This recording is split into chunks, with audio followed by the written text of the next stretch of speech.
Hi, this is the fourth video in the Minor Prophets series, and this is the book of Obadiah. Now, the book of Obadiah is the shortest book in the Old Testament, and that's because there's only 21 verses. And so, because it's so short, it often gets overlooked. In case you were wondering, and probably most of you already know this, the shortest book in the Bible is 2nd John, because it only has 13 verses. But 3rd John has fewer words than 2nd John, and so if you go by the number of words, 3rd John is the shortest book in the Bible. So by verses, 2nd John is the shortest book in the Bible, but by words, 3rd John is the shortest book in the Bible.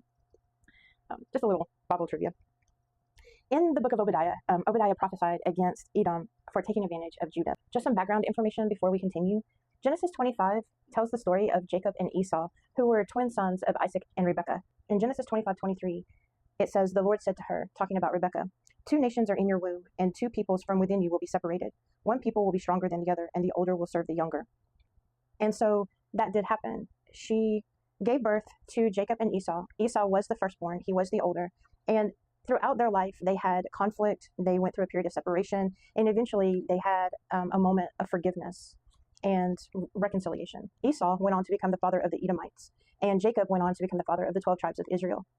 And so in the book of Obadiah, verse 1, God gives Obadiah a vision about Edom, who are the descendants of Esau.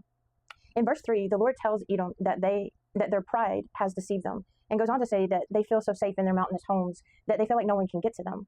But then God says in verse 4, "From there I will bring you down, declares the Lord." So God is saying that your pride is making you feel like you're untouchable, but I am God, and I will bring you down.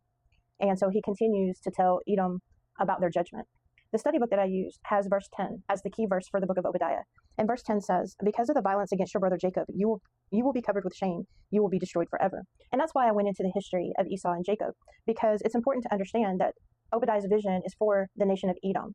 And so Esau is the father of the Edomites. God is telling Edom that they have done violence against their brother Jacob, and that would be against Judah, which would be one of the tribes of Israel, and Jacob is the father of the 12 tribes of Israel. Verse 11 further explains their offenses. So unlike Esau and Jacob, their descendants were not able to find a peaceful solution with each other. They continued being enemies for a very long time. And my pick for the key verse of the book of Obadiah is verse 12. And verse 12 says, "You should not look down on your brother in the day of his misfortune, nor rejoice over the people of Judah in the day of their destruction, nor boast so much in the day of their trouble."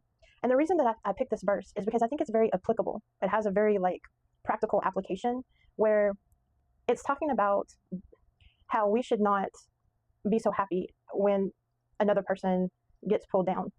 It says very clearly, "You should not look down on your brother in the day of his misfortune."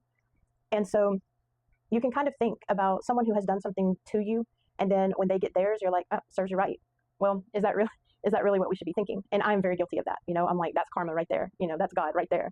And should we really have that attitude? It kind of makes me rethink. That verse makes me rethink my attitude about that, because it continues to say, "Or boast so much in the day of their trouble." And then it continues down, you shouldn't take advantage of someone in their time of need, and you shouldn't loot and all these things. And I don't think that I've been guilty of that, but I have been guilty of that serves you right mentality. And verse 12, God is telling Edom that they should not have participated. In verse 11, it says that when you do these things, then you were like one of them. And so therefore you should not look down on your brother.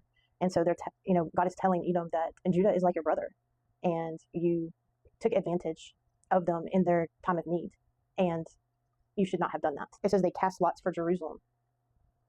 And when you did this, you were like one of them.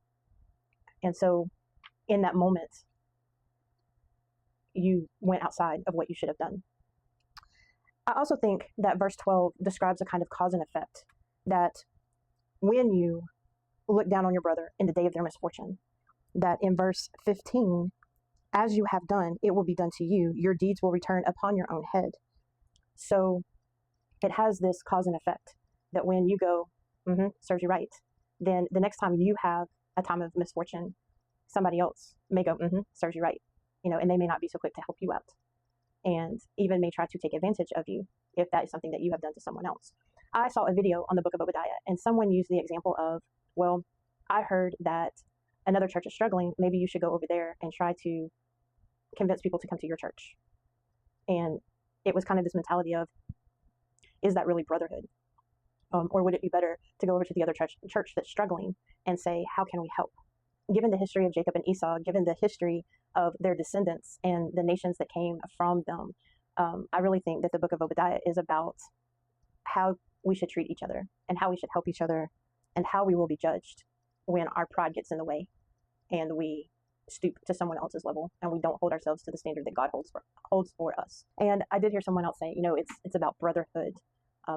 And I think that word brotherhood is a really good word. And I'm going to steal that word from them and pass it along. But just know that idea, that term is not mine. I didn't come up with that. That was just something I heard someone else say. And I really like that this book is about brotherhood. And it's really a shame that this book gets overlooked so much. The idea of brotherhood, I think, is a really nice idea. And it's a shame that doesn't get talked about so much. Until the next time, may the Lord bless and keep you. May the Lord make his face shine upon you and be gracious to you. May the Lord turn his face toward you and give you peace. I love y'all. Have a great day.